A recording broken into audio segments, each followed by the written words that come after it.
lights are off and away they go. Extremely loose. He's managed to hold on. He missed the pit completely. He's crazy stuff. Outside Freitas is on the grass on the infield before. He slides through. He tags Richard Eck.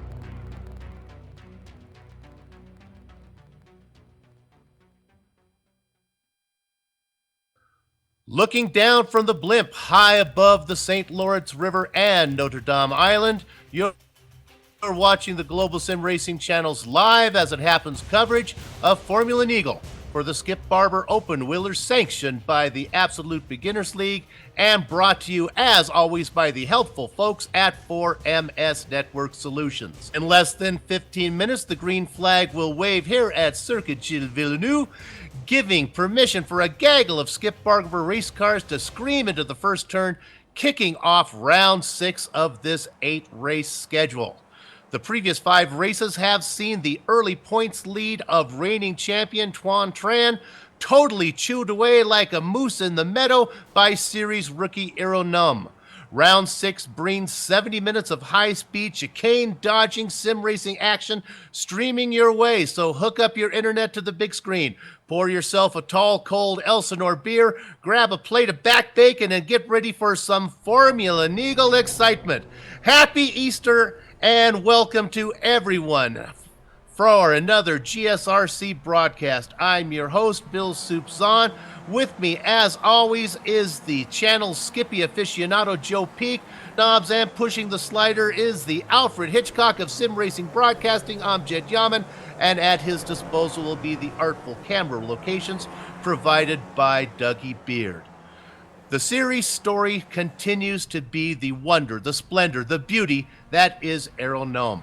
After missing the season opener, Num has been perfect, winning each of the 4 races he's entered and has erased reigning champion Tuan Tran's point lead. Num's competitors now strategize not about how to win, but how to be the last one to uncouple from the Num train. Will Num make it 5 in a row? Will Tran be able to tourniquet his bleeding points lead, or will names like Johan Halberg, Piers Cocky, Johan Bliss, or maybe a surprise name be the first of the checkered flag? Last round of Mosport, the drivers swayed to the rolling rhythm of the Canadian landscape. Today, they will be forced to bob and weave this chicane-filled layout.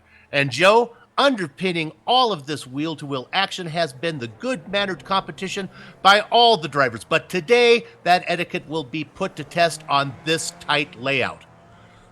Thanks, Bill, and you're right. This track is a pressure cooker in just about every aspect.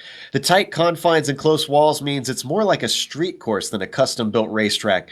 That means drivers are going to be paying for any small mistakes in bodywork and car parts.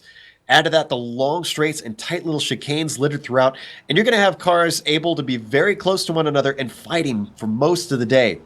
This adds up for a potential for tempers to flare when something goes wrong and you just have no way of avoiding the chaos. Honestly, despite the difficulty in making a pass stick around here, expect them to be attempted just about everywhere.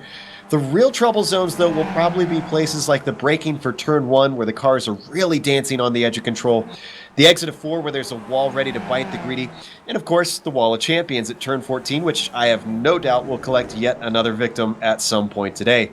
But to get a better feel for what it's like for the drivers, let's hop on board the GSRC lap guide and see what they'll see.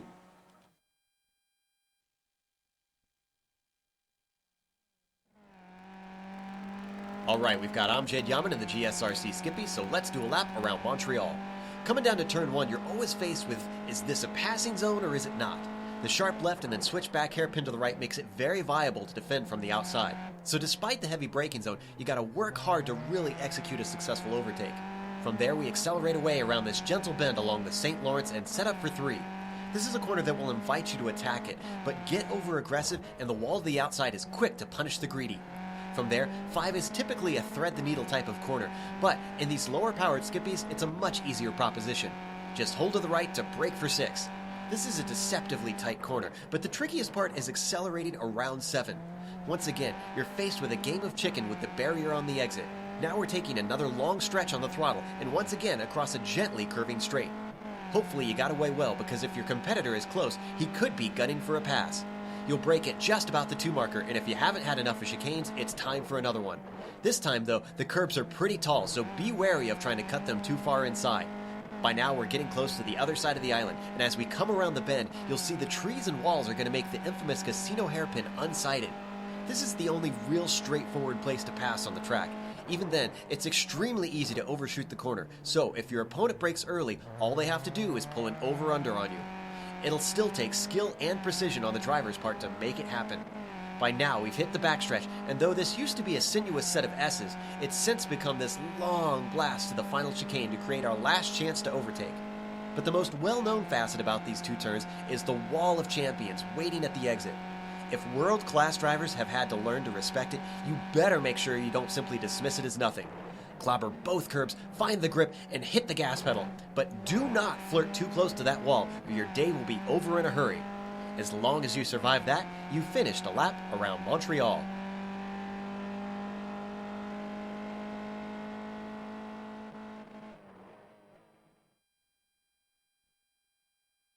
The multi-talented Amjad Yaman taking you around a lap here at Circuit Gilles Villeneuve. He directs, he drives the Skippy, and also is a champion crocheter in competitive knitting. So that's something you might want to know about. Now, we've talked about it in the pre-race show. Now let's actually take a look at it. There it is as we bring up the points. 80 all. Num and Tran neck to neck for the crown. 31 points back finds Halberg and Cocky tied for third, with Blix in an incompetent Carpenter's handful back in fifth. Now, we look at the team championship. 2B1 Racing, comprised of Tran and Bastian Hausmann, have been on top all season. Bushfink Yellow, well balanced, has a two-prong attack there with Blix and Ricard Allard. They are holding station in second. Now, Mikkel Fang has chipped in 5 of Bushfink's Pinks, 85 points. Teammate Num has the other 80. And in the spectrum, that is Bushfink Racing. Blue comes next with Joachim Lundgren and Mikkel Ingstrom keeping that team in fourth. Making an entrance into the top 5 is Team Talent. Now, they're comprised of Johan Vandebeld and Liam Quinn. The one driver, no color edition of Bushfink continues to fall. They're also tied for fifth. You don't see him on the chart there, and that's the team that is led solely by Johan Hallberg. And Hallberg has been struggling a little late. Now, Joe, we've talked about the track and the championship points. For the first-time viewers of this series, let's go ahead and talk about some of the specific rules for this race. Absolutely. Obviously, they're going to be racing in the Skip Barber Formula 2000 car, the open wheeler. They're going to be doing 70 minutes today. Usually they have two different lengths, 45 and 70, so this is the enduro length. And we're going to be seeing about one pit stop. However, it's going to be a tight pit window. They're thinking they can make about 40 to 45 minutes on their 65% fuel tank that they've got in these cars. They have no fast repair, as you like to say, Bill. It's a you break it, you bought it system. So any damage that they get out on the course from these walls or touching each other, they are stuck with until that checkered flag falls, unless they can find a little bit of time in their pit stop to have the crew repair it. And as for the weather today, you know, I actually haven't looked at it. Looks like, let's see what they got out there. Not hot at all. It's cloudy. It's 65 degrees. Love that. Yeah, and the track temperature is only 70, so there should be lots of grip for these guys. Mostly cloudy out. Drivers love that in iRacing. That means a cooler track surface temperature that you mentioned. That's the real decider on the grip that they've got out there. They've got about 71 degrees on the track surface. The other thing that we need to talk about is there is an incident limit. With this being an endurance race, they've upped it to 24 incidents. That means anytime that anybody goes off track, they have a spin, they have contact with the wall or another car, they get a certain number of incident points. Once they hit 24, they are disqualified on the spot, cannot finish the race. So they've got to keep it clean out there. And with all these chicanes, at least for me, incidents are easy to pick up because I'm always trying to cut those chicanes, make them as straight as possible. Now let's talk about passing zones here today, Joe. What do you think is going to be if you're going to make a move, where do you think you're going to do it? Well, to be honest, the most popular places, and there's a lot of them, turn 1 is going to be one of them. It's going to be difficult with the way it switches back, but they're going to have a long draft heading into there, so they should have an opportunity to outbrake. Turn 3 is another possible spot. Turn 6 is a big maybe. I don't know. The right-hander leading into 6 is going to make it tough to try and sneak it in there, but it is possible. Turn 8, there's a long run on that backstretch down into that chicane. Obviously, the casino hairpin, turn 10, that's probably going to be your most straightforward spot to try and make it happen, because that's really the only non-chicane passing spot that you have in this whole track. And then, of course, turn 13, the chicane that leads into the Wall of Champions. That's a very popular place. That's got the longest run for a draft to come into play for guys to try and outbreak one another. But with that wall being on the outside and with those huge curbs at each apex, you're going to see guys either cut the course when they overshoot it or maybe end their race on the Wall of Champions. We'll have to wait and see. It's kind of an interesting layout because it's like there's a legitimate straightaway, then there's a chicane, then there's then there's another legitimate straightaway, then a hairpin, another legitimate straightaway, then a chicane. So it makes for a lot of places where they can pass. In the draft, actually, there's enough time in the draft that these cars can make a play on those chicanes, get up there side by side before they get there. What about trouble spots? Oh, the trouble spots are going to be very tricky. It's not that there's a lot of them, it's just that they're so dangerous. Turns 1 and 2, like I said, that's a passing zone, but the cars are going to be really on edge there. In my reconnaissance laps of driving here, because it's been a while since I had driven here in the Skippy, I was impressed with how difficult it is to maximize that corner. The rear of the car really wants to come out, and you're trying to come in there as fast as you can, but at the same time, you got to switch the car back for turn 2 for that hairpin. So you're going to see a lot of guys lose it in that corner, I think, today. Thankfully, there's quite a bit of runoff on the exit, so I don't think they're going to run into anything. Not so the case with turn 4. That's one of those chicanes with a wall right there on the outside, and guys are going to be trying to get on the power early, which is a very dangerous game to play. If you get on it too early and you don't back out of it, you could slam into that outside wall. We see that in real life. You see it in iRacing a lot. And of course, we keep mentioning it, but the Wall of Champions, I mean, it's earned its name. Top names have screwed that corner up and just ended their race in a heartbeat in that last chicane. You cannot hit that inside curb too hard, or it's just going to chuck the car into that outside wall and your day is done. So watch out for that Wall of Champions. It's going to be excitement corner today. Okay, now what we're going to do is time for our 6th installment of the fan favorite Peaks Podium Picks. Now, Joe, you hit oil at Laguna Seca, but since then the well has been dry. Let's see if you can strike again. Now, you don't need to get the order right, but let's have your best guess for the 3 drivers to fill the round 6 podiums. All right. Well, I pride myself in getting the order right, so I'm going to try again. Iro Noom, you cannot bet against him. He has been on a tear. He's on pole today, so I don't think there's going to be much that could challenge him for yet another win. Hallberg for second is a safe bet. He qualified second. He's been doing good. He's been the best challenger for Noom. I'm looking at him for P2. Now, P3 is going to be a little bit harder. I'm going to look at Bastian Hausmann. He didn't qualify in P3, but he's in 5th. He's been looking good, and I think he's going to be able to overtake Cocky and Allard for that 3rd place before the checkered flag falls. Noom, Hallberg, and Hausmann. We've written it down. Let's go ahead and call up the grid because qualifying is done. And what a surprise there. We see one more time Errol Noom, who has been hot for a while. He's up there again. So let's run the top. The first row is Noom and Johan Hallberg outside of him. Row 2, Piers Cocky outside Ricard Allard. And then the 5th and 6th spots, Bastian Hausmann, Jonas Blix. Row 4 is Tuan Tran. Mikael Engstrom makes up the outside of row 4. And the 5th row is Adrian Garcia Cruz and Vincent Bream. Joe? Johan Vandervelde will start 11th. He didn't get a lot of practice. He sees himself as being a little slow. Wojciech Padacek starting 12th. Joachim Lundgren will start in the unlucky P13 position, followed by Frederick Neptune in 14th. Then it's James Stacey in 15th, David Burns in 16th, and Liam Quinn in 17th. We've got Eric Lukel starting in P18, Lauren Murray in P19, and rounding out the top 20 is Neil Bamber. 25 drivers fill the grid, and the last 5 are Richard Colomb, Rodrigo Fiera, Daniel DeVos, Edgar Sancinelli, and bringing up the tail there is Michael Kay. 25 drivers as the drivers are all now beginning to grid. You can see Noam up there in front. I'm going to call it a kind of lavender car. Let's see if I get confirmation. You got that right. There's my partner going to tell me. So keep an eye on Nome. Now, what you're going to watch for, guys, here in a second when the smoke starts and the tires start to squeal, is see who can drop in behind Nome and stay on that Nome train. The draft is going to be a huge part of the race today, and you want to see if you're in the hunt here in the train, you got a chance to sneak by them. We'll talk a little bit about pit entrance here, which is very exciting. The lights are up. Watch for the tire smokes, boys and girls. Gather up the chicken, take cover behind the cows as the engines rev and Aero Gnome leads the stampede of little Skippies down into the first corner. Gnome's going to take that lead. Halber's going to drop in second. Cocky and Allard go into third. Allard on the outside is now being challenged. We have a spin. Oh, we've got an accident already. It looks like Adrian Cruz is involved in that. I'm trying to see who else it is. We'll get to that in a second. Mikael Ingstrom is the other one. He had the most damage. He had a car on top of him.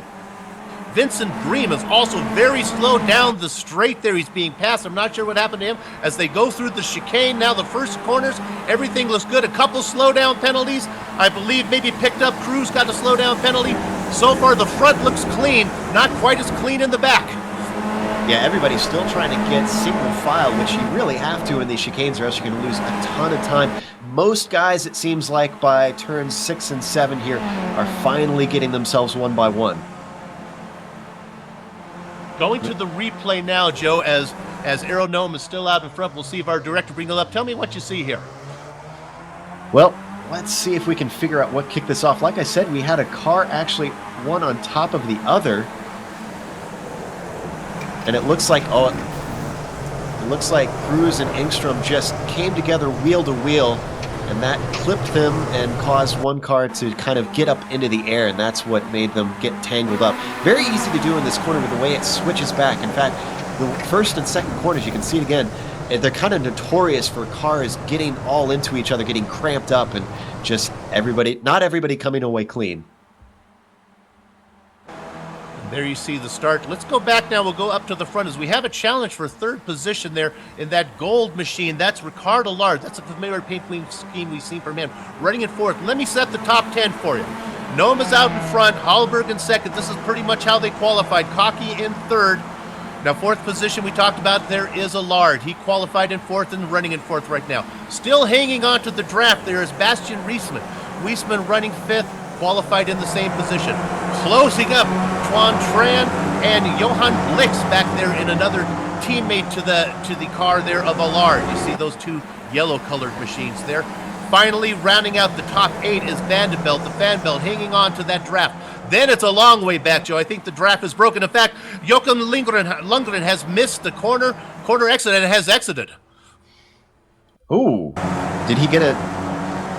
Oh, interesting. He didn't even attempt to back up. We're going to look at the replay.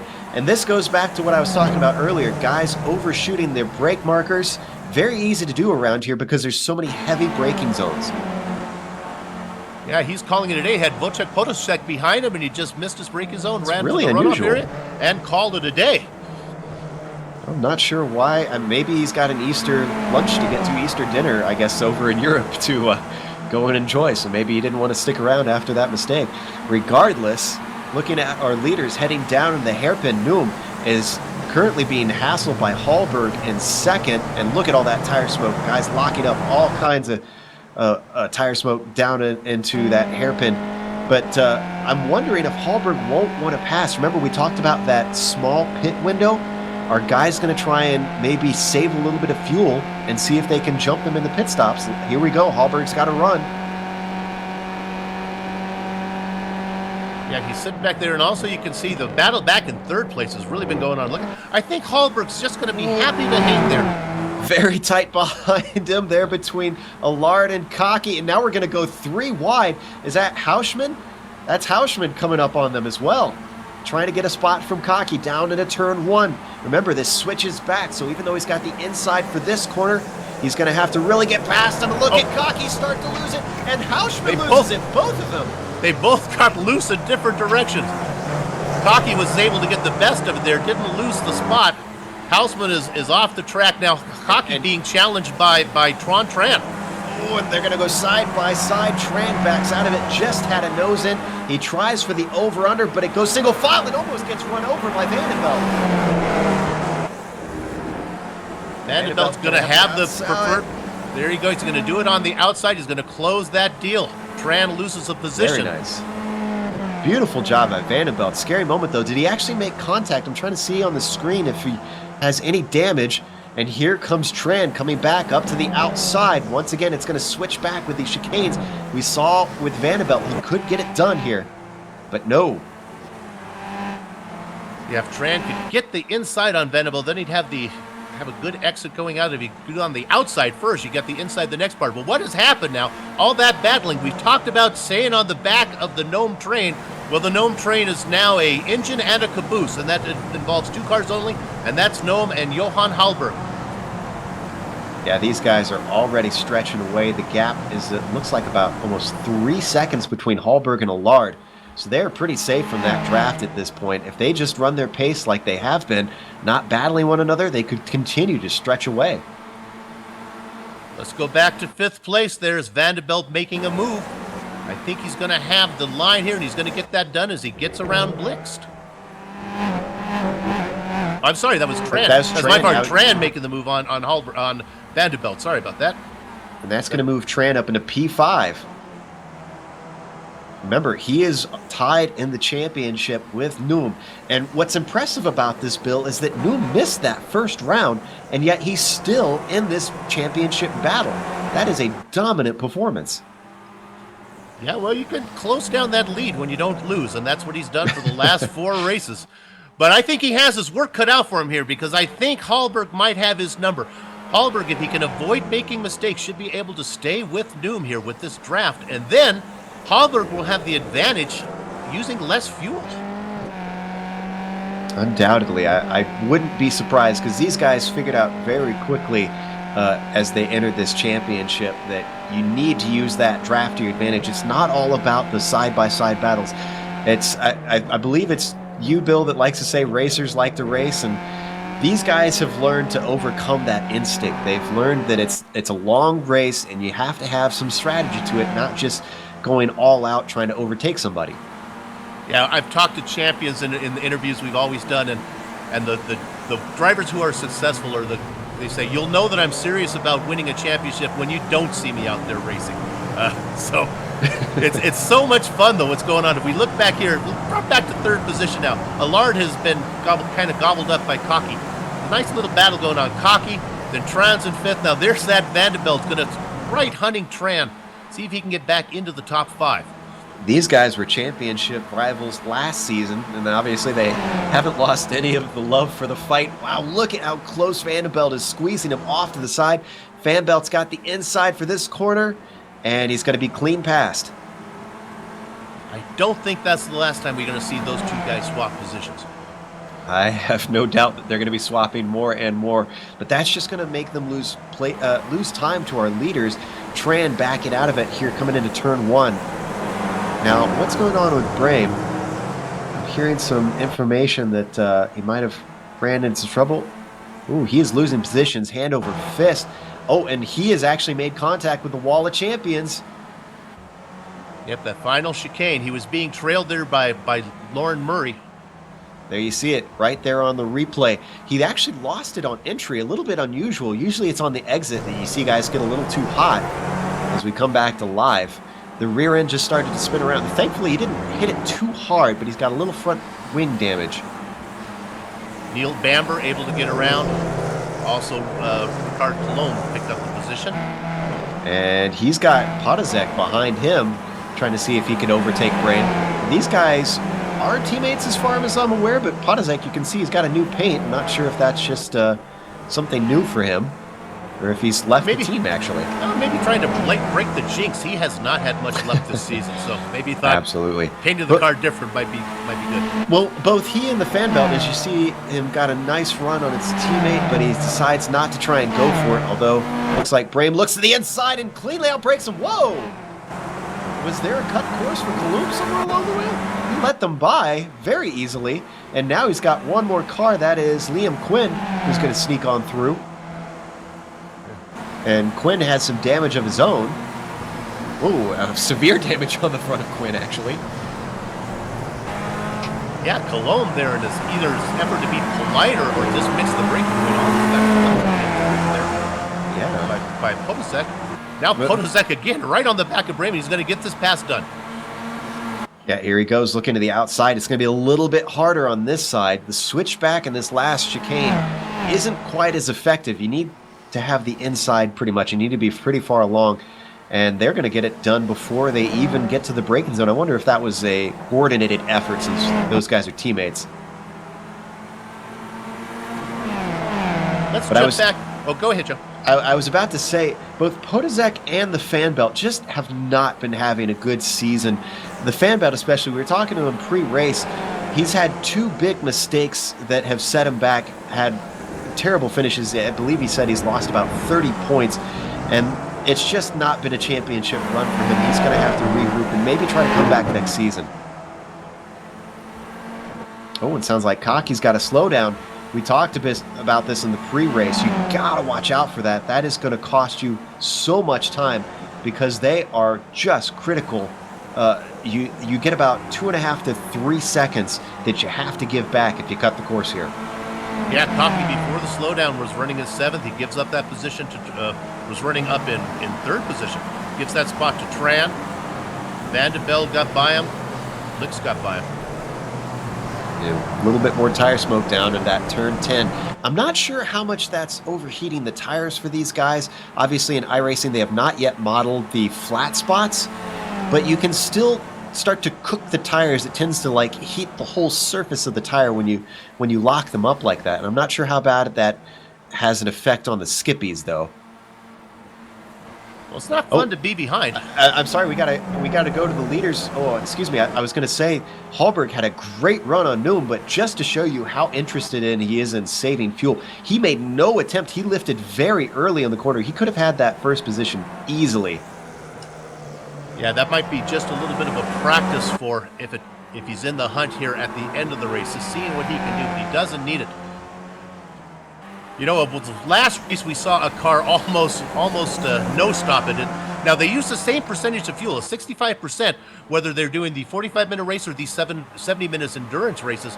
And it was almost a no-stopper, and it would have been a no-stopper except for a few mistakes that the drivers made during the what make being aggressive. I don't think Hallberg has to worry about that. You know, you were talking about Van de Belt. The other Hallberg, the Battle of the Hallbergs is Battle of the Johans is Hallberg. He's also had a season that has been less than what he would have expected. Yeah, and especially after coming in last season being his rookie season, I think we expected more from Hallberg, but Numa's just kind of put a stopper on that just through sheer talent and lack of mistakes out there. Meanwhile, though, Hallberg seems to have been learning something from trailing him for so long because he's been doing excellent so far. Still a long way to go. We got 57 minutes left in this race, so a lot can happen in that time, but I'm looking at a very conservative and very precise Hallberg today. Now, what's going to be the difference if we talk about pit windows? Like we talked about in those 45-minute races, the pit window is probably anywhere from the first 5 minutes to the last 5 minutes. In these 70-minute races, the pit window is going to be very narrow, Joe. Yeah, I mentioned that they've got about 40 to 45 minutes on a single tank of fuel. So with a 75-minute race, or excuse me, 70-minute race, that's a pretty tight little window for these guys to work with. So it's, unfortunately, one thing we love about the sprint races is that they have a wide variety of strategy choices with that fuel number, but with this, it becomes the complete opposite. They've only got so many different laps that they can choose from, and so everybody's pretty much on the same strategy. Let's drop back to 6th position because my spidey senses are tinkling here. Looking at a battle there between Blix and Cocky. Now, Cocky had that slowdown penalty, dropped him back behind there. He has the pace to get around Blix. Blix in that kind of gold machine up ahead running in 6th. Cocky looking for a way around. Let's see what Kaki can do. This is another driver that we saw great things from last season and just hasn't been able to do anything this season just because of the depth of talent. Just behind Kaki, we've got Hausman also as well in a bit of a battle with Neptune. Obviously, I have a little bit of a different vested interest in Hausman, but I'm disappointed that he's dropped back. Oh, I see Richard Colomb might have had more problems. Looks like he might have... Yep. Oh, he made contact with the wall. Oh, and another car. I got Daniel DeVos was in the contact. Yeah. There we see in the replay just the end of it. This came into turn 1. DeVos was leading. Here we're going to see it. What? Oh, and DeVos spun it. And, unfortunately, Colomb just had nowhere to go. He was trying to avoid him. It should have... I want to say DeVos should have locked the brakes down there. Here we're going to see... He starts to spin, he sees it, tries to pick a side, and unfortunately DeVos is still rolling, and then the nose is gone. If we stay on Colomb here... Oh, we switched to DeVos. I was going to say, if you stay on Colomb, he actually runs it into the wall. I'm guessing the car just could not turn after that. Here we go. Now we're going to get the view from Colomb. See, he tries to take off, thinks, okay, the car's still moving. That's good enough, right? Well, it moves straight into that outside barrier. So the head is off the chocolate bunny, unfortunately. There you go. No change up in front. Do not miss anything up there. It's still Noam and Hallberg 1-2. Allard doing a good job running all by himself in third. Tran in fourth. Let's go back and see if we can pick up that battle with Cocky. And yeah, Cocky was able to get around Blix now. Blix down to 7. Cocky trying to make his way up. We talked about Cocky having a disappointing season. He's had the pace. One of his problems, Joe, has been calculating the fuel. Yeah, you got to do those number crunching, or at least have somebody to do the number crunching. Whoa, as Vanderbilt got very close to that outside wall coming out of 7 there. I'm not sure if we saw that on screen, but from my angle, I saw him get what looked like within inches of that outside wall. So nice 3-car battle there. Vanderbilt running in 5th, Cocky in 6th, and Blix in 7th there. Now, these 3 guys, you might think, oh man, they're in a battle, they could lose time, these guys are in a bad position, and you might be inclined to say that Allard is in a good position up ahead of them in 3rd, but Allard's probably in the worst position unless Tran catches him here, because he's all by himself, and like we said, he has no way to save fuel except for lifting and coasting maybe. And that's not the way that you really want to do it. You want to have a partner out there. It's almost like super speedway racing and these little skippies here with these long straights. You got to have someone to run with that you can kind of hold behind them, lift a little early, and use the draft to keep your speed up. Let's go down to 8th position here. Let's give a shout out to Frederick Neptune having the race of his season. Up in 8th position, a traditional mid-packer to back marker, having a great race. Up in 8th, just got around Bastian Hausmann. Yeah, that'll move Hausmann down to 9th, unfortunately. I called him for the podium, but it's not looking like his race today. He's going to have to hustle or do something to try and get some positions. So a little bit of smoke there from the cars in front. Not sure if we got some battling going on between these 3 ahead of them. Looks like everybody just kind of pushing the cars to their limits. The 3 cars ahead are Vanderbilt, Cocky, and Blix. And then you got the 2-car battle that we just saw there. Behind them of Neptune and Hausmann. I tell you what, it is going to be a game changer when iRacing finally implements these flat spots. Now that we're finally seeing how much the cars are pushing the limits of these vehicles and locking up the tires. And looks like Cocky's got a good run on Vanderbilt, but he backs out of it. Cocky playing the strategy game. Yeah, definitely could have had that done if he wanted to. Now, just ahead of Vanderbilt, we have a lap car of Adrian Cruz, who is currently running in 22nd position. They'll be coming up on him in a minute. And Cruz has been struggling. I saw a little bit ago, he almost lost it coming out of the final chicane. As we get even more smoke. We didn't quite see it on screen. There you can see the remnants of it. It's just a ton of smoke. This reminds me of our Pac Major Sebring race, Bill. Absolutely. And look at this on screen as we ride on board with Cocky, looking to the outside of Vanderbilt. Can he get this done? He's going to have to be much farther along. And it looks like actually Vanderbilt gives it up. Yeah, I think Vanderbilt helped that there.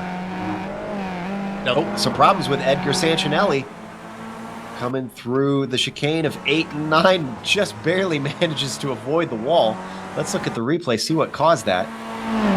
Looks like he was in a battle with Daniel DeVos, actually. outbraked himself, and that curb you're going to see here on the inside clatters the car over. There's not a lot of ground clearance on these little cars, and I think that's what sent him spinning. Just a little trip through the weeds there, but he got it back out. I don't think he made any contact. No change up in front. And also there's, if we take a look here, go back to Allard again. He's not able, he's got Tran behind him, and Tran's not able to close the gap here. It's been running just a little bit under 2 seconds. Allard able to keep that gap pretty much the same. Tran running in fourth. The real guy who's coming, I think Cocky has the pace. Remember, Cocky was ahead of most of those guys until he had that slowdown. So we'll see if he can run down Tran here.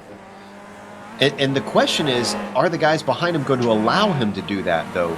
Is Vandenbelt and Blix not going to fight him for that spot and try and ride his coattails? I have to imagine if they're smart, they'll give him maybe about 3 laps, see what his pace is, and if they can tell they're closing the gap, as we got Blix looking to the inside of Vandenbelt down into the chicane, Vandenbelt locking him up, trying to hold it on, and he cuts him off at the nose.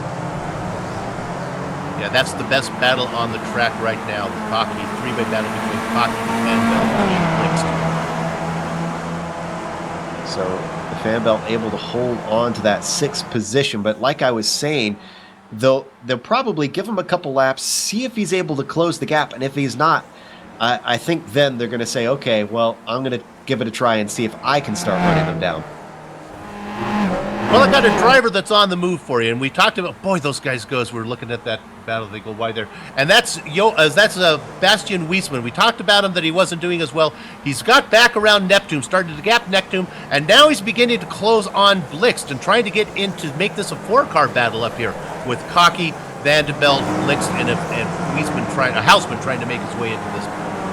All right, Bastian, I picked you for 3rd. Come on, buddy. Don't leave me hanging here. He is coming. He's coming. Let's give a shout out to 10th position Eric Lukel, running all by himself back there in 10th, having a quiet race. Nice to see him inside the top 10. Not a bad race for Eric. We're used to seeing him a mid-packer, but 10th place is nothing to scoff at. Let's see if he can maybe do a little bit more with strategy as the race goes on. We're got about 48 minutes left, so I'm guessing in about another 10 minutes we're going to see guys start to pit. Let's drop back one more spot, a little battle. Since we have a longer race, we can spend a little time focusing on some of the other drivers. Nice little battle for 11th between Burns and James Stacy. There you see Burns in the dark-colored machine ahead, blue and white it looks like.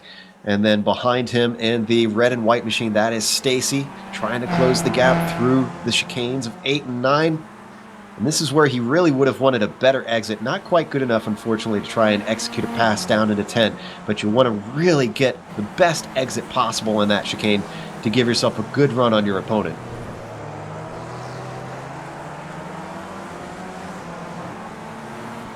Nothing changing up in front. We don't need to go there. It's still Newman Hallberg running 1-2. Allard all by himself. Tran all by himself.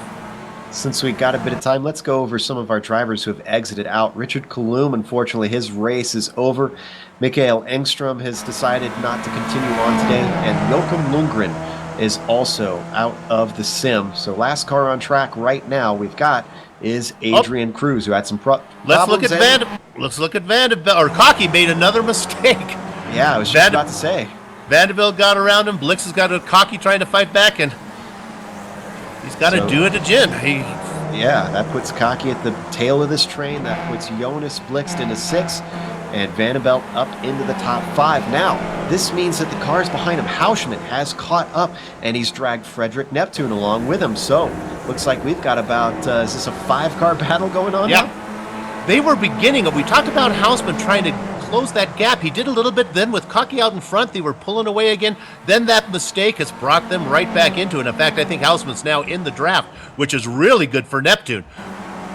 If we take a look at Cocky's car, he's got his right front wing is bent back. That's gotta not make the car fun to drive. I wonder, I don't remember him making contact with another car.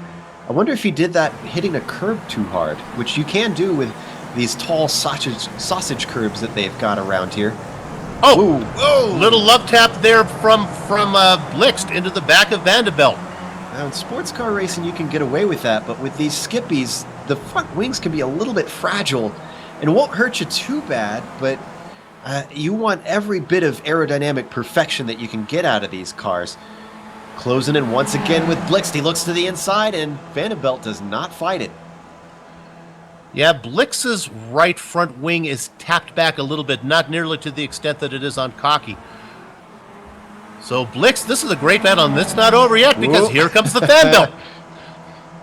Vanderbilt looking to get... Oh, they get very close. Are they going to make contact?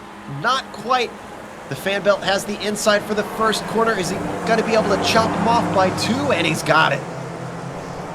Wow, look at how hard he is pushing turn 2. The Vanderbilt just billowing smoke out of those tires. And just now he is there. Now it's just less than a half second back is Houseman. And Cocky that gives goes you wide. a good idea of the kind of line that these guys have to run into 1 and 2. They're basically just chucking it into 1 as hard as they can and then trying to hit the brakes into 2. And that's why you're seeing guys lock up into that corner. They're just basically barreling into 1 as fast as they can and hoping it works out.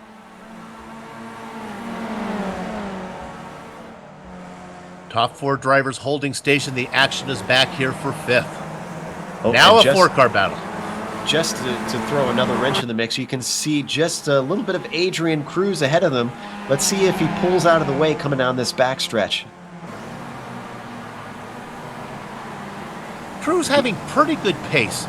He did a good job. I watched him with Lard. He was very polite to Allard and Tran, who both got around him. Ooh, and once again, everybody has to check up in the hairpin with the Here comes way Houseman with a move now. Yeah, Vanderbilt keeps going in there deep, and on the exit, everybody just can't accelerate past him because he's still holding the line.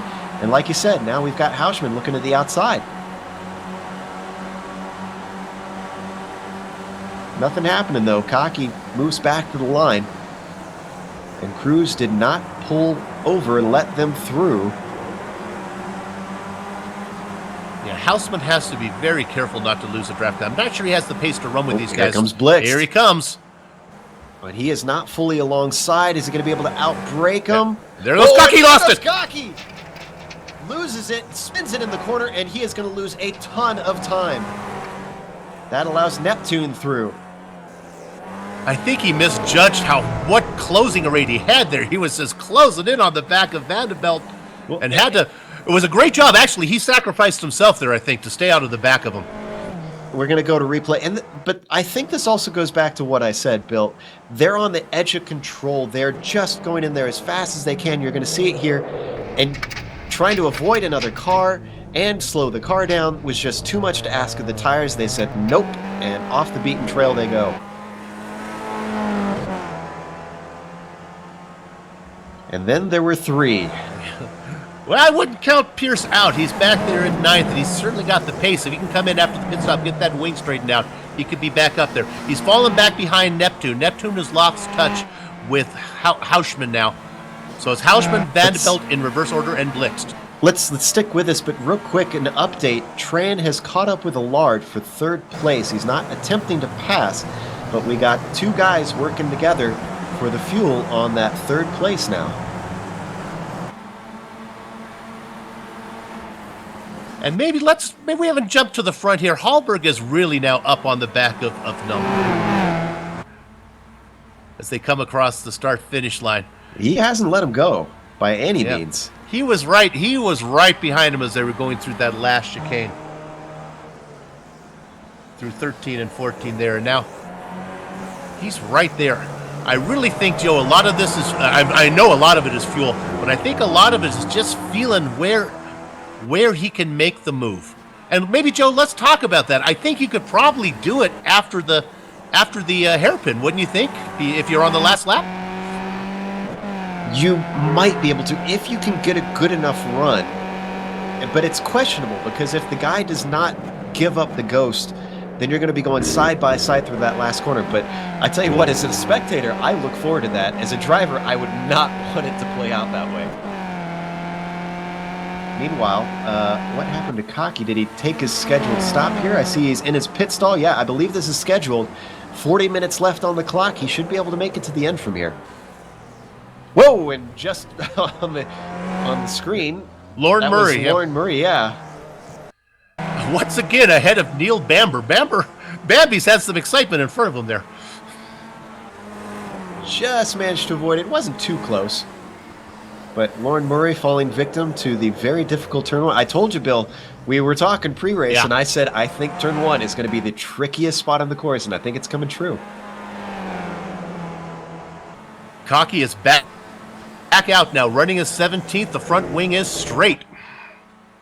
All right, so he did manage to get some damage repaired. Still, this is going to set him down in the pack. The question is everybody else going to go long? Now, how far up? Because he has quite a ways to Vincent Brame. So I think he's pretty safe about not being held up by slower cars.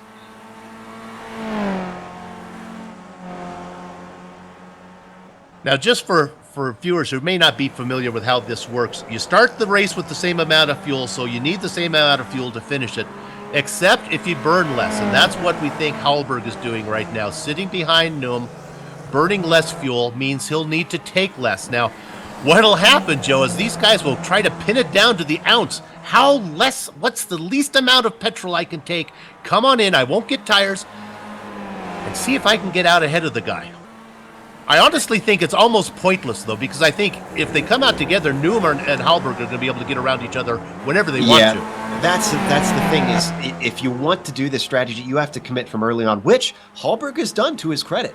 So, I mean, Hallberg could pull this off. He's been doing it the entire race, saving the most amount of fuel possible. And like you said, that's what you got to do, is you have to have enough of a gap, and the pace, mind you, to get away from the draft of the car behind you. He could pull it off, but we don't know what Hallberg's ultimate pace is, though. Looking at qualifying, let's see how they shaped up. About 0.3 slower. I don't know if he's going to be faster than them. Yeah, that's questionable. So we'll see. Behind them, Allard, and a guy who's also notorious about saving fuel is Tron Tran, who's really good at it. He's good at it even by himself. He caught up to the back of Allard. He's given him back a little bit of time there. So he could be light-footing it a little bit. Yeah, he's not saving as much fuel as we've seen Hallberg do. So it's not going to be quite the same position. But actually, for Tran, that's something that might be able to help him. If he can save a couple tenths in time, that might get him up into the hunt, into that make it a three-car battle for the lead. It's going to be hard for Allard to be able to get much of a pit stop here. Allard's been all by his lonesome. I talked about it earlier. He's basically just been burning fuel, and actually, honestly, he's in the same position as Noom, really. Right. Where Noom's been burning a lot of fuel, but Noom's got the pace. That's the difference there. And that gives him a little cushion to take a little extra fuel, knowing that even if I'm in the pits a little longer, I'm still going to be able to get up there. Looking at Burns now. Oh, looks like he had a little bit of trouble at the Wall of Champions. Did he touch it? I'm not seeing it. We're going to see it in the replay here. And this is just like we saw before with, I believe it was Brame. He lost it on entry. And just ahead of them, James Stacy also was really loose getting in there. We saw Stacy and Burns in that battle earlier. Stacy's out in front. And what that has allowed to do, we have a new driver into the top 10, and that's Wojciech Podolak is in there now. All right, trying to make a comeback from early on. And we're watching on board for this replay for one more angle. Now, I'm surprised the guys are losing it unless they're just overdriving it. Because if they're coming in hot, my instinct would be I'm just going to cut the course and take that 2.5-second penalty, because you lose a lot more time spinning the car around trying to get it back righted. More like, I want to say about 8 to 10 seconds trying to get it righted. One of the things, Joe, we didn't get to talk about is the unique pit entrance here at this track. Where you can almost fool the guy you're racing with and missing his braking point. When it comes time for pit stops, which is about now, you got to be careful if you're in a battle and you're on the inside, or even if you're on the outside, I would say as well. because you don't know if that guy is going to try and pit. And if you're using him as a reference on trying to outbrake him, you might suddenly find yourself either, just blasting through the chicane, or maybe it's time for you to pit as well because you're not going to make that corner. We saw it in the Autobahn series a couple weeks ago. It's really fun to to watch it as a fan happen, because all of a sudden you think, whoa, there he goes into the pit. In fact, here's a car coming in right now, and it's Bastian Hauschmann is coming in, pitting from about 7th position. What we might want to do is keep an eye on Hauschmann and see where Cocky lines up, because those guys were pretty close together on the track. Cocky had that spin, which put him a little bit behind. So he might still be behind. Cocky's currently sitting in 17th from what I'm seeing. And he's overtaking, who is this? Rodrigo Fiera? Is this a lapped car or is this for position? But Fiera hasn't pitted yet. Cocky has made his stop. So Hauschmann is well ahead of him, actually. Oh, he's got a long gap ahead of Cocky, actually. Burns is in for his stop as well. So I think everybody's starting to take their pit stops. Looks like most people are trying to make it go a little long. The 2 leaders coming down, looking for this might be a time to come in, and we can watch this. Maybe we can get to the leader right now. And yes, there goes Zero Noom, but Hallberg goes on. Noom gets very reckless coming in, trying to get load up. That's the thing that we didn't mention is if you do enter the pits, you got to make sure that you get the car slowed down. Now, did he speed in the pits? That could change the shape of this. Allard and Tran also coming in. So you have 3 of the top 4. Vandeville, they're all coming in now. Everybody's coming in except for Hallberg.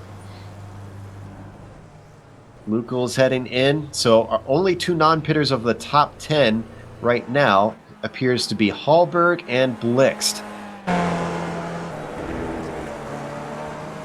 Num was the first car in. You would think he'd be the first car moving. Currently our highest up car, and Noom is heading out. I was going to say Hauschmann was our highest pitted car, but now that is changing to Noom. Tran is going to be able to jump Allard.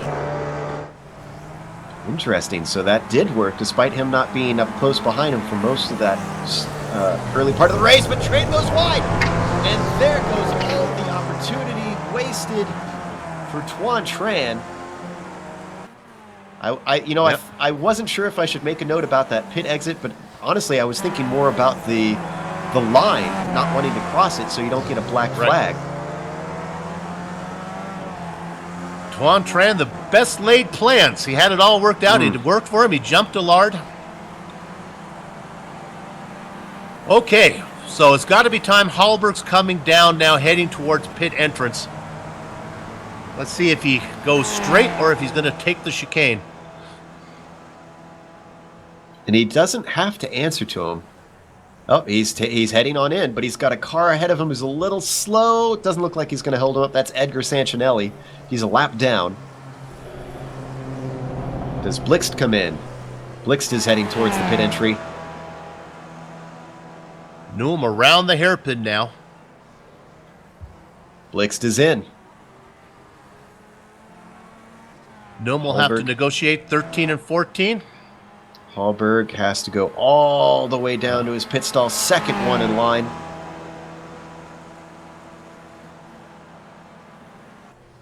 Noom now just getting to that final chicane. I'm keeping an eye on Hallberg while you watch Noom. He's still stationary. Hallberg better start rolling soon. Remember, they don't have to go through that chicane on that pit exit. He's still stationary. Noom is well past. And almost actually has a problem with Edgar Sancinelli exiting. Hallberg with a terrible pit stop. In fact, that gap is now 5 seconds. That's just not fair to be that fast and that quick in the pits. But wait a minute. Don't go away yet, because we don't know if Noom, the reason he could have a 5-second lead is he didn't take enough fuel. Could be going on an egg hunt trying to find that last little drops of fuel here at the end of the race. So, that's a good question. Does Noom have enough? We got about 30 minutes to find out. Your order, now that pit stops have finished then, is Noom leading, Hallberg in second, Allard retakes third from Tran, who is in fourth, and Vandenbelt comes out in fifth with a nice little gap back to Hausman, actually.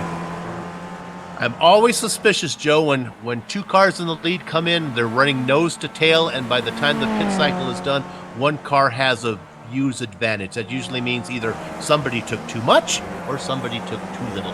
You like that tinfoil hat fashion, Bill. I will admit that.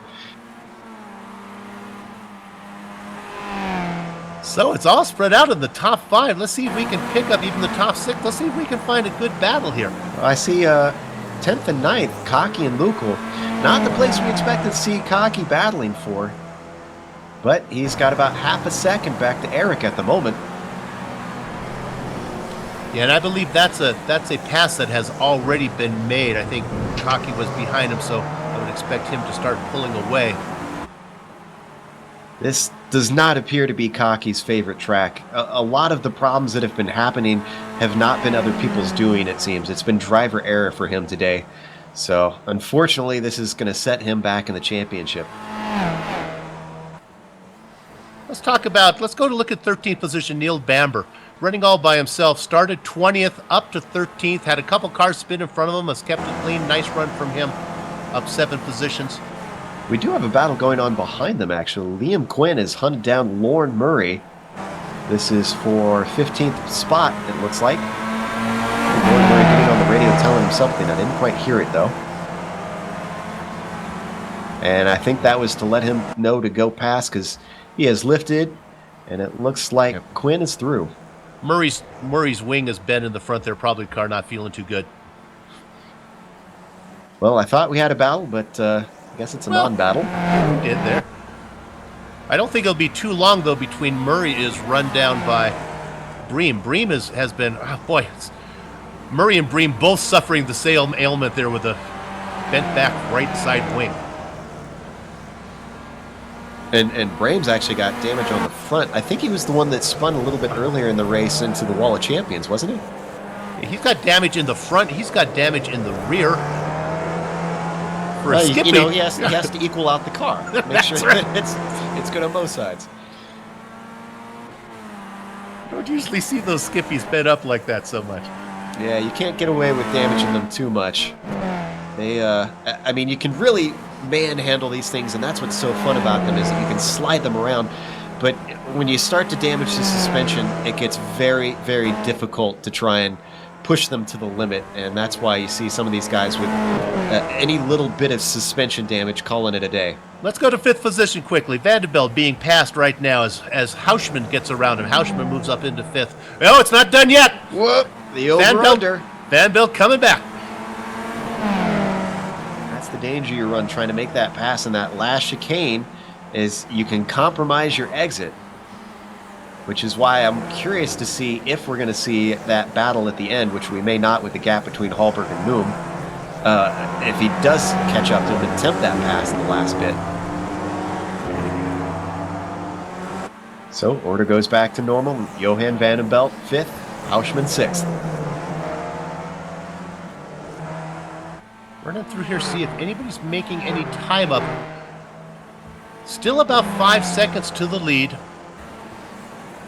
Which is really discouraging because for Hallberg, he's able to actually keep pace with Noom after he came out of the pits, which is so discouraging. He had the pace to have to do something. Now, I know iRacing does model some randomness in the pit stops, and I wonder if that's what caused it. Because Hallberg's a smart cookie, and we know that by the way that he was racing. So, I don't know. It just seems weird that he would mess up his pit stop that badly.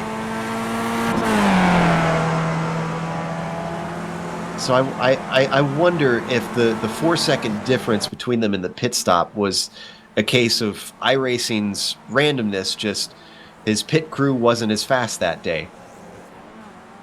Yeah, there's randomness, and then there's just plain being mean. 4 seconds. That's Well, and the other thing, and I've heard this from one of the iRacing staff, they model it differently from the top cars to the bottom cars, and the Skippy is a lower level car, and there's more difference in the randomness in the lower cars because they're trying to model the teams, the pit crews being less professional. Oh, spin! Hausman has lost it. Well, I can't seem to get that third place right.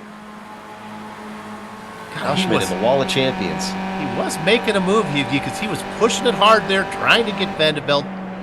Let's see. We're watching on the replay. Let's see if he actually made contact. He came hard across those curbs. Looks like he didn't touch it. No. Just got ever so lucky, inches away from it. But the curb could have damaged the bottom of the car the way he clattered over those things. Still, that's going to move him down to 8th.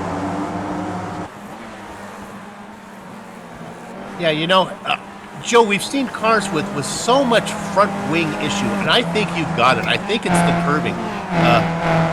Hausman now has problems up there in the front, and he didn't hit anything. It's just, I think it's the curbing is bending those back. It's hard to find a car that doesn't have front wing damage. Yeah, really. It's a street fight out there for sure. I guess I should have been looking at Ricard Allard for that 3rd place position, because right now he's got a 3-second gap over Tuan Tran. Let's see what their laps have been looking like, actually. Does he have better pace? Allard been running 53.3, 53 flat, 53.2. Tuan Tran 53.6, 53.4, 53.2. So they're close on pace, but it looks like the edge is just barely going to Ricard.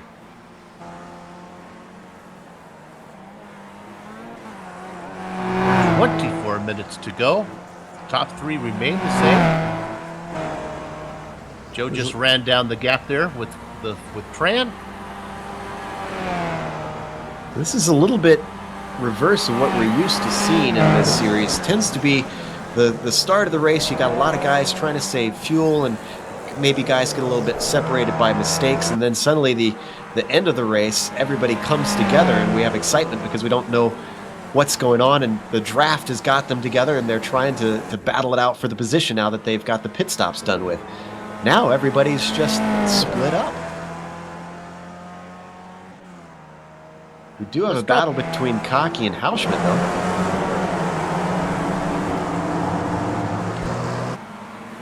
And I think that's going to turn into a 3-car battle pretty soon as they're beginning to run down Neptune. 4-car, because they got Neagle behind them, too. Or Hausman. I bet you he's passed Frederick probably. This is probably going to be the 4th time he's gotten around. One of our top runners. Coming through turn 6. Now this was a self-spin. Let's see if we can get the replay up. We've got a few technical difficulties. We might be able to get this in a moment here. What happened there? He was on the outside of the curbing. Let's see if we can see it on the replay. That was unusual. Here we go. We're going to look at the replay here. Yeah, that's not a place where the rear end of the car tends to come out. Maybe he just was a little too aggressive on the steering. I mean, that is a spot where you kind of have to just lift a little bit. Maybe that unsettled the rear of the car. He didn't hit anything, it looks like. We were watching it from on board. Yeah, it didn't touch the wall, but that lost him a lot of spots. Thank goodness nobody hit him, because that is a blind corner. Right. Let's go to 6th position. Neptune now has moved up a spot, but since Blick spun, but now making the move, coming in there. Boy, this is exciting. That's Hausman in the hunt. Now with a great run is Neagle trying to go through the middle. There's no room. Oh, no! There's no room there. And Neagle is the one who comes out somehow. Frederick, Neptune, and Hausman damaged. Hausman severely, it looks like. Let's look at the replay. This all kicked off here with 2 pairs of cars, trying to battle. Neagle, trying to split it. I don't blame him, because that's a split-second decision, but that went all kinds of wrong, and Hausman had to take a tow. His car was damaged enough. Let's look at it one more time here from on board Neagle. Neptune not happy about that one. Or that might actually be a second incident there. I don't think Neptune was involved in this, was he? Or no, yes he was. There he is on the left side. Yeah, he saw a gap, and unfortunately it disappeared at the last second. Oof. I think that's some type of physics lesson there for Eric Lukl, where like you're in the middle of two explosions and they kind of cancel each other out. Because well, that's a case for the show Mythbusters, I think. There, he's gonna have to pick up all the spilled jelly beans, and Hauschman is the one left with the mess.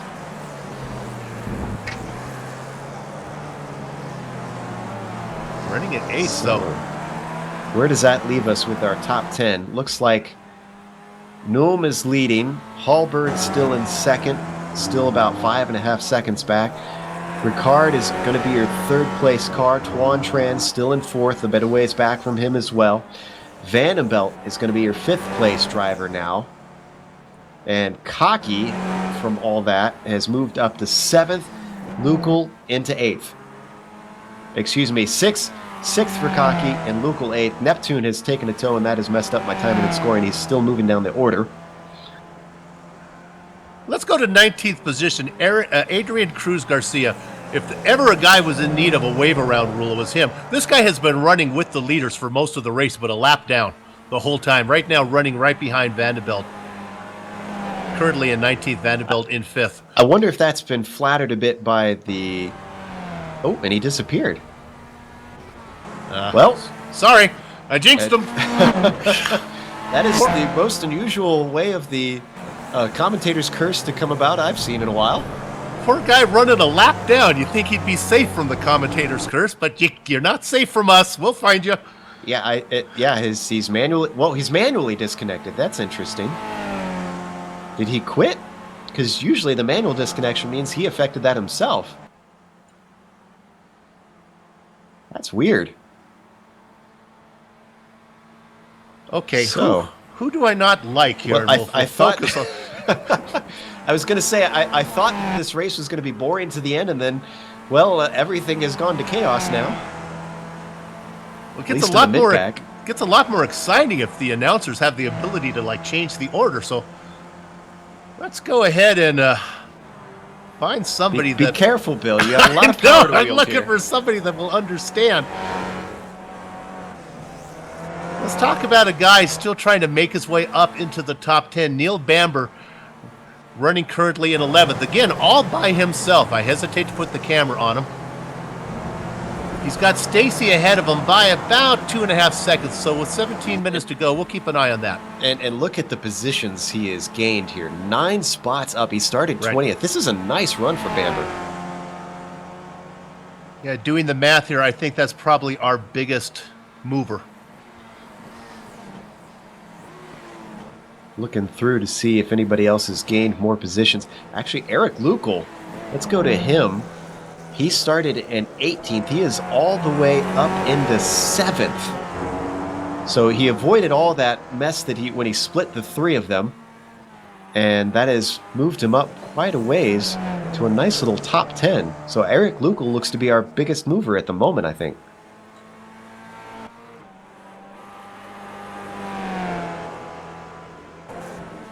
Bastian Hauschman still out racing in 18th position, a lap down. Yeah, actually, he's in his pit stall at the moment. Him and Neptune have a lot of damage to repair, it looks like. Unless they have no intention of re-entering or waiting for the race to be over to have a little bit of a chat, maybe, with Lukl. There's one thing that iRacing tends to make a lot like real racing is the driver tempers.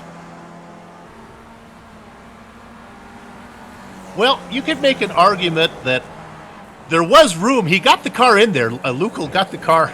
Yeah, he didn't know that they would close the gap. He saw a space between them.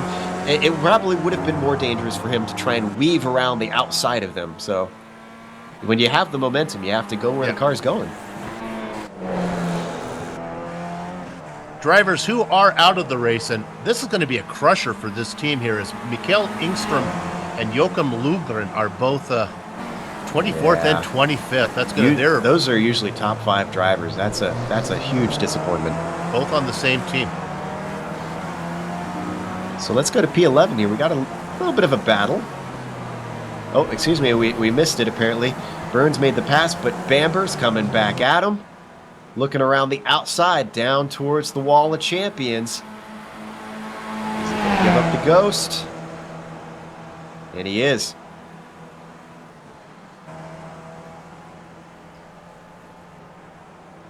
Through the chicane safely, and Bambi gets that pass back. Burns into 12th. Still got about 15 minutes left on the clock, so this is not over by any means. And we've seen a lot of mistakes from drivers. So these guys have, even though there's mostly split up, you have to still drive the track.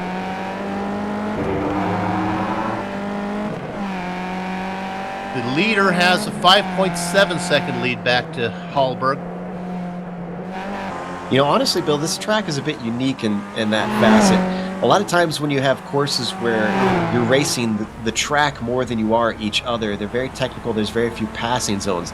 This is kind of a strange combination of both. The draft, like we said, it keeps everybody really close, so you're fighting everybody else. You're thinking about trying to race everybody else, but at the same time, you also have to focus on racing the track itself because it's so difficult. So your mind is in 2 places at once for a lot of these guys. For me, this track, the quality of the race really depends on the cars that they put on it. I prefer this track with these slower cars because there's more passing opportunities. I'm not sure if I'm a fan of this track for Formula One. And speaking of passing opportunities, we just saw Noom overtake Michael Key. That was not for position, that was lapping traffic, which we haven't really talked about. Key's car, obviously, not looking too good. He's ran into some trouble somewhere along the line. Running last right now with the cars that are out there, 6 laps down. Nice of him out there still putting in the miles. There's still positions to pick up if cars have trouble ahead of them. For instance, Is this a battle we've got for 13th position here?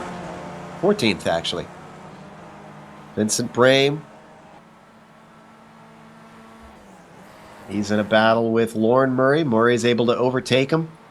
This is a bit of the downside of these lower-powered cars, though, Bill, is that long back stretch is just...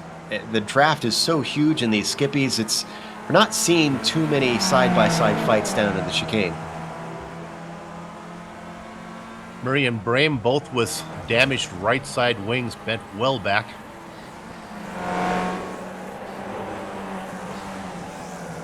We talked about Key being lapped. He's 6 laps back. He can pick up some positions, though. Adrian Cruz is not in the race. Neptune in the pits right now, 3 laps ahead. Weisman about 4 laps ahead, so there's spots for Keys to pick up.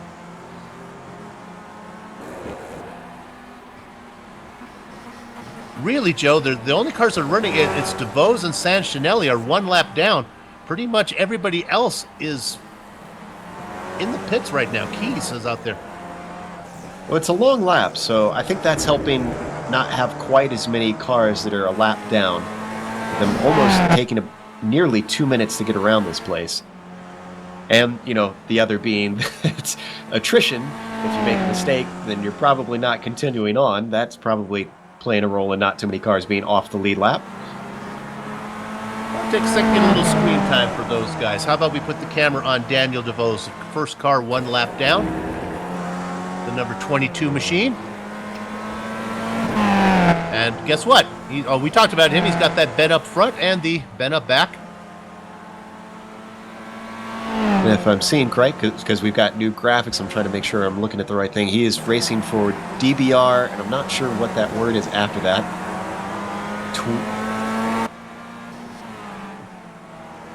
It's the pi symbol at the beginning with the... We don't really know what it is. All right. Pi Weux, maybe. I don't know. Well, DeVos is from Diach, so maybe that's something from Germany or something. Break up my geometry, but figure that one out. Maybe quick camera on Edgar Sanchinelli running in 18th position. Seen a little bit of Sancinelli on screen, either when he's had problems or when he's been in battles. Otherwise, it's been somewhat of a quiet race for him from what we've seen.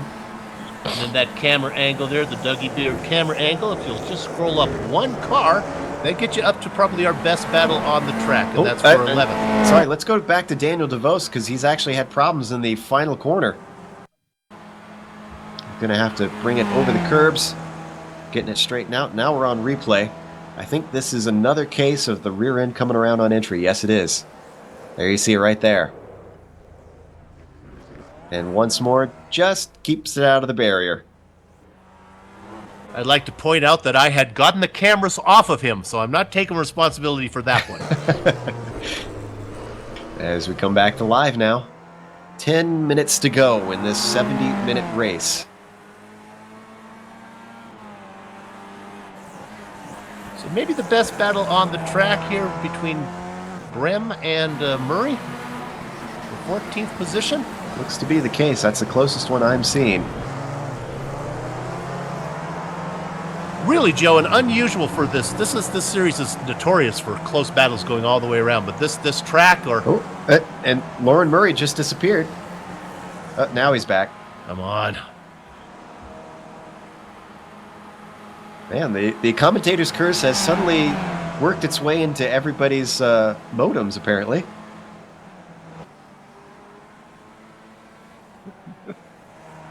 Daniel DeVos is off once again, just cutting the grass in the 8 and 9 chicane, it looks like.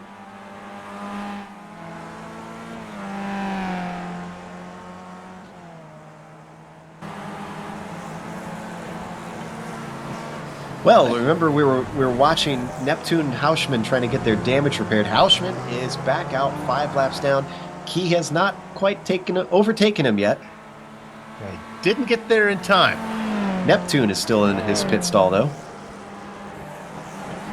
Next up for Michael Key will be Adrian Garcia Cruz. And actually, he's already overtaken Cruz. Cruz is out of the race, it looks like. Remember, he had his disconnect. Now, next up is Frederick Neptune, and I think Key should be on the same lap as Neptune now.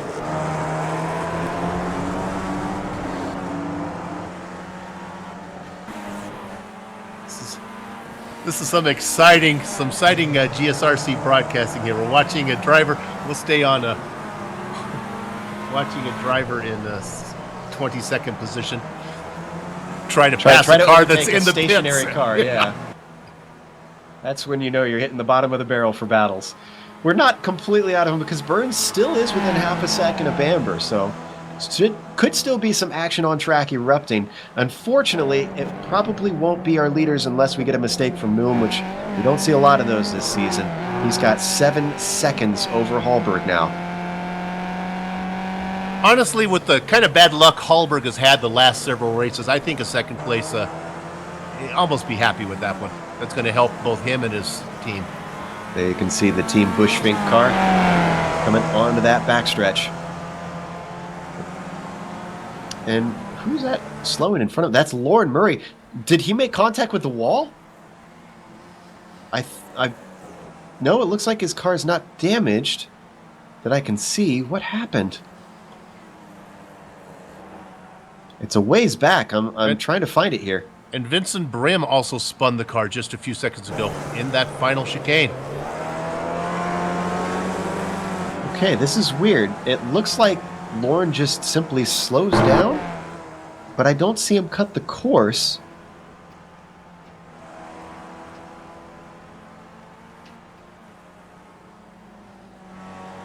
Oh, I think Lauren's actually potentially out of fuel because he's creeping his way towards the pits here. There you go. This looks like a car out of fuel. This is way earlier than we're used to seeing. 6 minutes left. He must have gotten it monumentally wrong.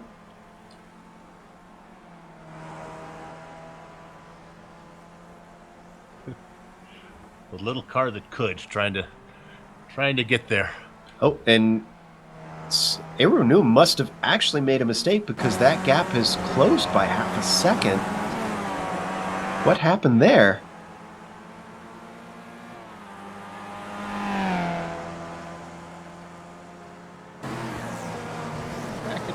don't see much going on. Yeah, I'm not seeing a major mistake.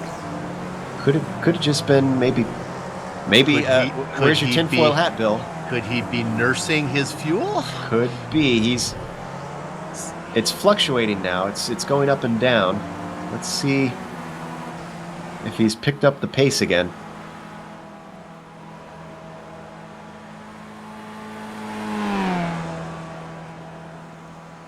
I'm making a point trying to get some screen time to everybody, and I think I almost have a battle coming. Let's go to 14th position, Rodrigo Fiera. I don't think we talk much about him. He's now 2.5 seconds ahead of Vincent Brem after Brem had a spin. Brem's back to 15th spot, last car on the lead lap. Fiera running in 14th. Very quiet race for him. Look at his machine. All the wings are straight. We know Brem is a fast driver on a good day, so could be gunning him down here in a moment. Bamber still ahead of Burns for 11th position. That one within about a second of one another. So, could have just been timing and screwing up on us for a moment, because I see that Hallberg is back to about a second behind Ironum. Oh, and Cocky in the pits. Cocky is out of fuel. Well, honestly, that's not surprising to anybody who has followed Pierce's season. Wow. So, I won't be riding the bus that you're near, Bill, because I don't want to be thrown under.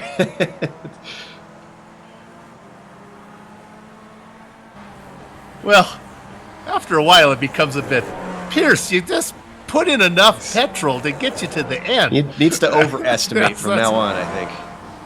And here, he's heading back out, but look at him tumbling down the order. Already in 10th place. Is Bamber going to... No, he's going to get out ahead of Bamber, so he could still salvage a top 10 here in these last 4 minutes. Gets out just behind Stacy. We'll probably have the pace to get Stacy here with 3.5 minutes to go. James realizes now. James really using all the track to try to stay ahead of Cocky. He knows there's a position at stake. I don't think he's going to be able to hold him off, although Cocky is really pushing hard as well with that rear end swinging out in turn 6. Meanwhile, Noom has passed the start-finish line, so I think we've got 2 laps to go.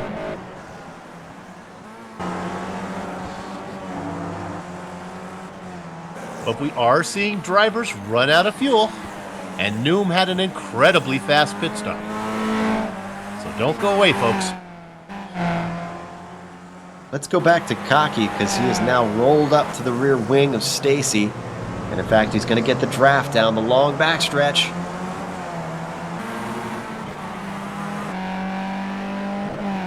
Here we go. This is for 9th position.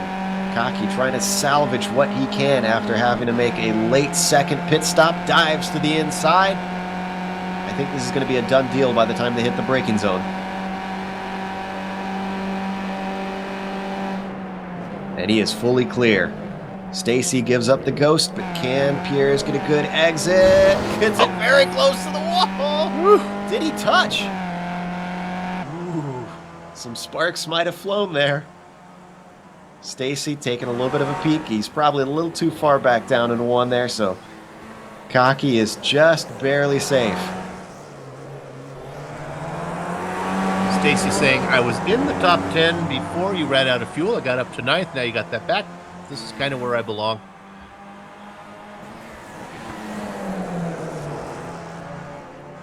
Is he going to try and get it back, though? That draft is going to keep him in play.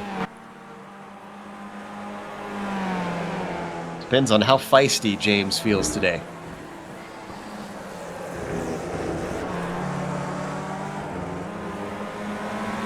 All right. White flag should be out. Noom crosses the line with 1:30 to go. Looking at Rodrigo Fiera, let's go back to 14th position. I believe he might be running out of fuel as well.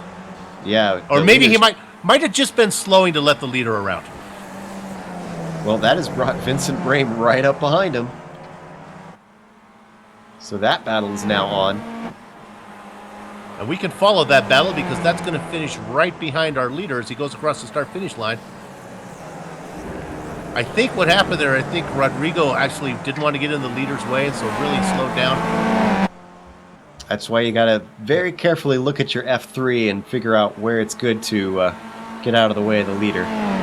Fortunately, I don't think he picked the best spot because now Brame is eager to try and pick off that 14th spot. Meanwhile, we can go ahead put the camera on Errol Noom here as he only has the few more corners to go. And we can even see the battle happening behind him. Oh, and Noom actually goes a little wide. Well, that's going to work out nicely for that battle. He's going to keep them close there. Noom just with the final corners to go, 13 and 14. And I've almost forgotten how many this is in a row. I believe this is going to be 5 in a row. Negotiate the final chicane. That's going to give us a new points leader in the Absolute Beginner League. The winner of race number 6, Errol Noom, and your new points champion, or points leader right now. The battle for 14th position is going to look like it's going to go to Vieira ahead of Brame. Just barely. He defended very hard into that last corner. 6 seconds behind. Johan Hallberg's going to come home second, so I got 2 of them right. And Allard is going to come home third. Very nice, quiet drive for him. Tran negotiating the final chicane, going to get 4th position. Belt gets 5th.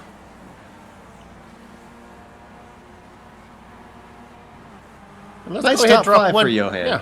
Let's go ahead and focus on Michael Key here. Let's see where he's actually going to get. He got ahead of Frederick Neptune. Didn't get Weishman. We've seen him scored in 20th. 20th position. Got around Cruz, got around Neptune. So nice to put that in there. We're talking about how many cars were on the lead lap. That changed a lot in the last few minutes. Looks like Liam Quinn is the last car on the lead lap. Lukel coming across in 6th. Wojciech Podolzak, 7th position. Not be his best finish all season. That's not a bad finish for Wojciech. I mean, we'd love to see higher. We know he used to be fighting for wins, but it's good to see him at least back up towards the top. Oh, did we have a car with an accident in the... I think a little celebration there. Cocky is limping his car across the start-finish line. I don't know if he's out of gas again. Oh, my goodness. That'd be terrible if that's the case.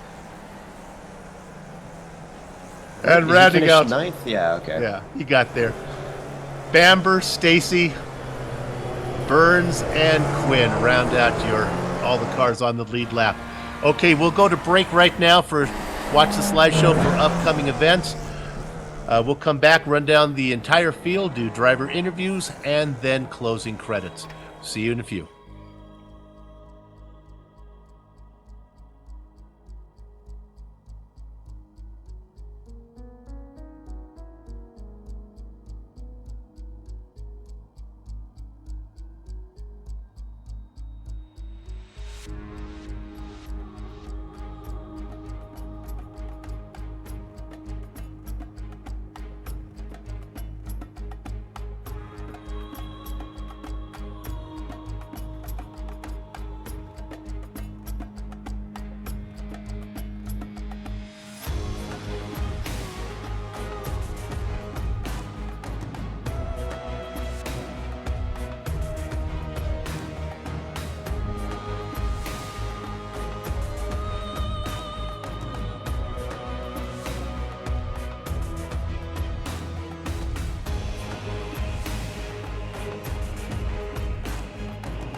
Welcome back to Montreal, where we just watched another round of the Absolute Beginners League Neagle Cup, and Iro Noom took yet another win, still undefeated in every race that he's taken part in this league. Johan Hallberg tried to run him down on strategy, but just couldn't quite do it. He finished second. Ricard Allard had a quiet race, came home in third. Tuan Tran tried to challenge Ricard, but couldn't do anything in the last half of the race. He finished in fourth. Johan Vanderbilt trying to make up for what has not been the best season for him, but he gets a top 5, which can be encouraging for the upcoming races. Eric Lukul finished in 6th, with Wojciech Podazek back up to the form that we're used to seeing from him, finishing in 7th.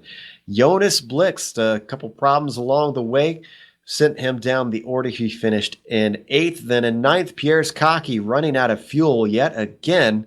He managed to get himself a top 10 at least. Neil Bamber behind him in 10th, with James Stacy not finishing in the top 10. We thought he was going to get it, but something happened at the end we didn't quite see. He finished in 11th.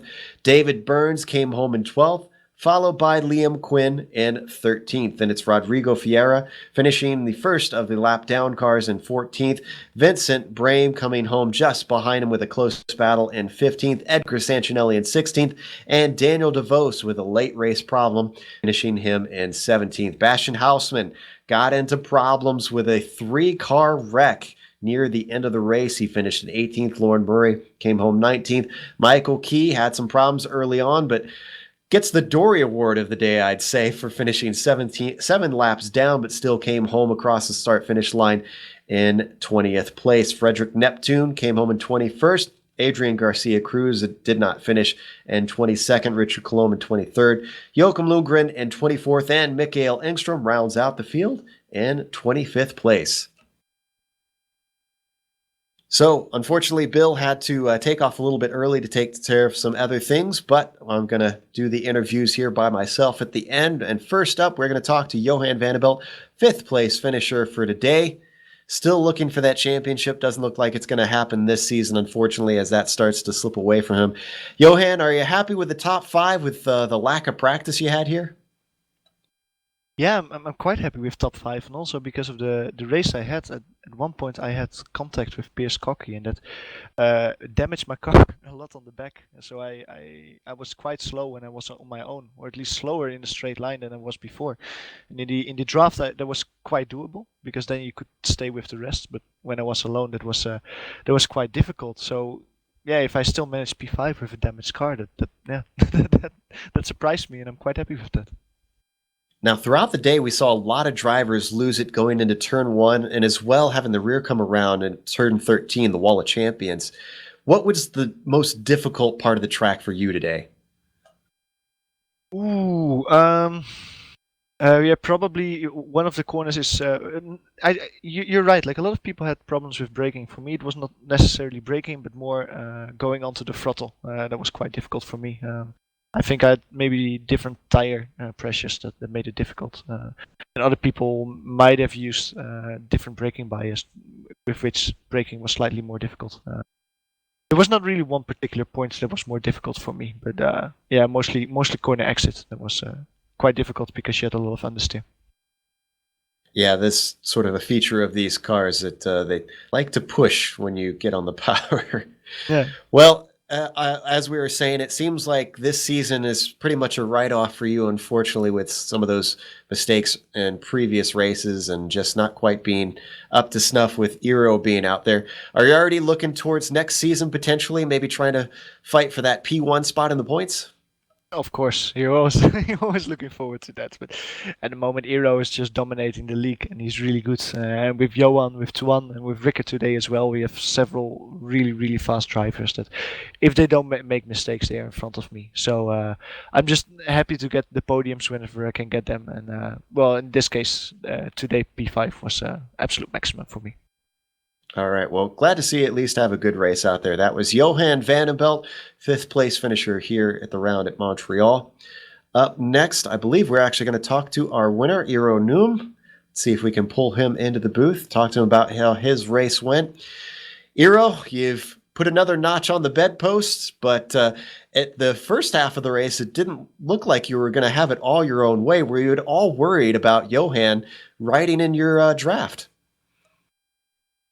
No, not really, because first Johan is my teammate and I don't think he wanted to lead. So, yeah, that wasn't the problem. Now, when the pit stops came, there was about 4 seconds different between you guys. And as we saw on the track, that was critical for how the end of the race played out. Was that a difference in how much fuel each of you took, or was that just iRacing's random pit stops? I think it was the entry. Johan told that he was behind lap car, so he lost there. And we both took full fuel, so. We had not caught that on the broadcast. We were wondering what the big difference was between the two of you.